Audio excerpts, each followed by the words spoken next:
How do you build trust in a multi-stakeholder system? I think it definitely starts first, not by talking, but by authentically listening.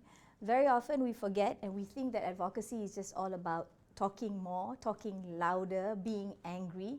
But in actuality, building trust comes from a place of safety, where people want to be heard, feel that they are understood. And as leaders, I think one of the key things we need to learn is how to listen authentically.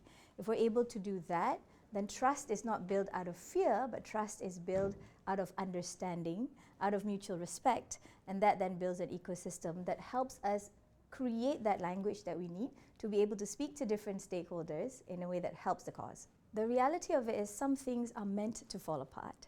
And I don't think that falling apart is a bad thing, because everything that is broken can be rebuilt. And never do we see anything which is an everlast, right? So what we need is that constant adaptation, breaking down sometimes if necessary, and regrowth. So I wouldn't say that breaking down is a bad thing. If we see that as an adaptation or an innovation for something to grow better, then sometimes it needs to break to be able to grow.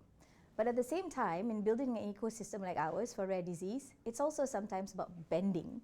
And bending is not about giving away your ideals or your core values. It's about learning to give and take. Being able to sometimes adapt to the situation, sometimes be able to understand that you cannot win all battles, and sometimes you need to lose some battles to be able to win the war. So at the end of the day, that give and take, that understanding, that mutual respect gets you further to be able to ensure that your pipeline is safe.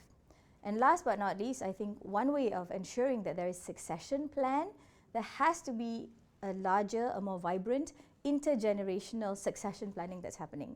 Because for most things that are happening right now, they're being pushed by caregivers. Caregivers have a very different modus operandi, a very different purpose than for persons living with rare disease. For them, it is about their child's survival. But for the person living with rare disease, for them they want maybe a life with dignity, maybe they want to be able to go to school, have jobs. So understanding where people start from and ensuring that there is intergenerational dialogue that's happening and building in so that a community can live and outlive you is a way that you can build a community that lasts beyond the original founders. I think what's really special about the forum today is the fact that we are acknowledging the rare journeys of love. Women are very often the backbone of their family, but they're by no means the only one who are championing rare diseases. They're also fathers, they're also brothers, they're also sisters. So although the forum calls it Rare Women, it's beautiful to see brothers, sisters, mothers, cousins all together here and have a discussion that's not just all about medicine, not all about medication, not all about breakthroughs, but also about lives.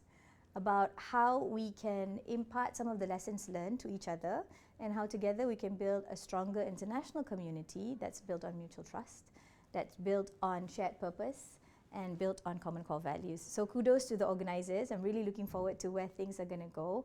And thank you so much for the Rare Women team because you've done a stellar job.